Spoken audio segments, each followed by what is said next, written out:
ہر مہینے کے پہلے سنڈے ہم سب پاک شراکت میں شریک ہوتے ہیں، تو اسی اہمیت کو سمجھنے کے لیے چند منٹ اس پہ ہم غور کریں گے۔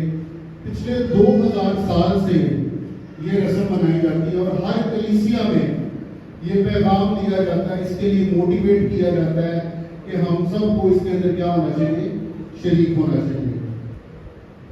لوکا اس کا 22 باب اس کی 19 اور 20 آیت پڑھیں گے۔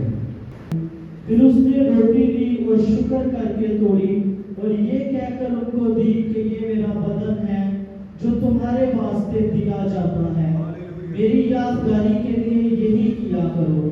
اور اسی طرح کھانے کے بعد پیالہ یہ کہہ کر دیا کہ یہ پیالہ میرے اس خون میں نیا عہد ہے جو تمہارے واسطے بہایا جاتا ہے۔ آمین۔ کیونکہ ابھی جو ہم نے حوالہ پڑھا، محسن بھائی نے پڑھا ہے، اس میں کلیئرلی مینشن ہے کہ میری یادگاری کے لیے کیا کیا کرو، یہ کیا کرو۔ تو اس کی یادگاری کیا ہے؟ خداوند یسوع مسیح کی یادگاری کیا ہے؟ اس کی یادگاری وہ ہے کہ خداوند یسوع مسیح نے قبر اور موت میں کیا پائی ہے؟ فتح پائی ہے۔ اس کی یادگاری کیا ہے کہ خداوند یسوع مسیح نے ہمیں گناہوں سے کیا دی ہے؟ نجات دی ہے، تاکہ آج ہم اس کے سامنے کیا ہو سکیں؟ کھڑے بھی ہو سکیں۔ آپ نے اس قابل بھی نہیں تھے کہ ہم خداوند یسوع مسیح کے سامنے کھڑے ہو سکیں۔ کیسی لازوال محبت ہے! خداوند یسوع مسیح کے لیے زوردار تالیاں بجائیں۔ احبار کی کتاب میں اگر ہم دیکھتے ہیں، اس کے 17 باب اور اس کی 11 آیت میں لکھا ہوا ہے کہ کسی بھی جاندار، جتنے بھی لیونگ تھنگز ہیں، جتنے بھی کریچرز ہیں، ان کی جو جان ہوتی ہے وہ کس میں پائی جاتی ہے؟ بلڈ میں پائی جاتی ہے، خون میں پائی جاتی ہے۔ اور ہمارا یسوع کیا کہتا ہے؟ یہ میرا گوشت ہے، اسے کھاؤ، اور یہ میرا خون ہے، اسے کیا کرو، پیو۔ اس نے تو اپنا سب کچھ کیا کر دیا ہے؟ ہمیں دے دیا۔ اور جب ہم اس کے خون اور گوشت میں شریک ہوتے ہیں تو اٹس مین کہ خداوند یسوع مسیح کی زندگی جو ہے وہ آپ کے اور میرے اندر کیا کر جاتی ہے؟ سرایت کر جاتی ہے۔ تو کسی قسم کی گناہ، گندگی، نجاست آپ کے باڈی کے اندر کیا کر سکتی ہے؟ وہ آٹومیٹکلی آپ کی باڈی سے کیا کرتی ہے؟ نکل جاتی ہے۔ جہاں پہ خداوند یسوع مسیح ہے وہاں پہ گناہ کیا ہے؟ وہ ٹھہر ہی نہیں سکتا۔ ہاللیلویا!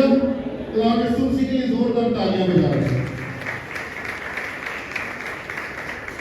ایک اور حوالہ دیکھیں گے، یوحنا کی انجیل ہے اور اس کا 6 باب اور اس کی 53 اور 54 آیت پڑھی ہے۔ اس حوالے میں خداوند یسوع مسیح پاک شراکت کے بارے میں، اپنے خون اور گوشت کے بارے میں کیا کہتے ہیں وہ سنتے ہیں۔ یسوع نے ان سے کہا، میں تم سے سچ کہتا ہوں کہ جب تک تم ابن آدم کا گوشت نہ کھاؤ اور اس کا خون نہ پیو تم میں زندگی نہیں۔ جو میرا گوشت کھاتا اور میرا خون پیتا ہے ہمیشہ کی زندگی اس کی ہے، اور میں اسے آخری دن پھر زندہ کروں گا۔ ہاللیلویا! اب اس بات کو سمجھنے کے لیے بیسیکلی یہاں پہ جو بات ہو رہی ہے، جس زندگی کی بات ہو رہی ہے وہ ہماری انسانی زندگی کی ہے۔ بیسیکلی یہ بات ہے روحانی زندگی کے بارے میں۔ تو کلیئرلی ایک بار پھر پہلی آیت مسلم بھائی دوبارہ پڑھیں گے۔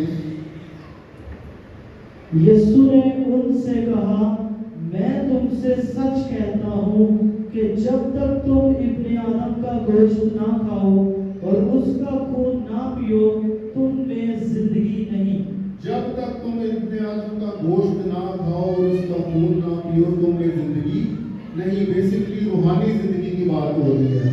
اب ایک چھوٹی سی اگزامپل دیتا ہوں آپ کو۔ ایک موبائل فون کی ڈیلی یوز کرتے ہیں ہم، ڈیلی فون کیا ہو جاتے ہیں؟ بیٹری لو ہو جاتی ہے، ڈیڈ ہو جاتی ہے، تو کیا کرنا پڑتا ہے؟ بار بار فون کو چارجر کے اوپر لگانا پڑتا ہے جا کے۔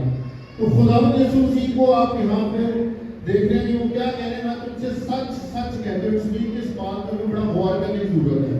جب لفظ سچ سچ کہتا ہوں اس لیے کہ بڑا دھیان دینا پڑے گا یہاں پر۔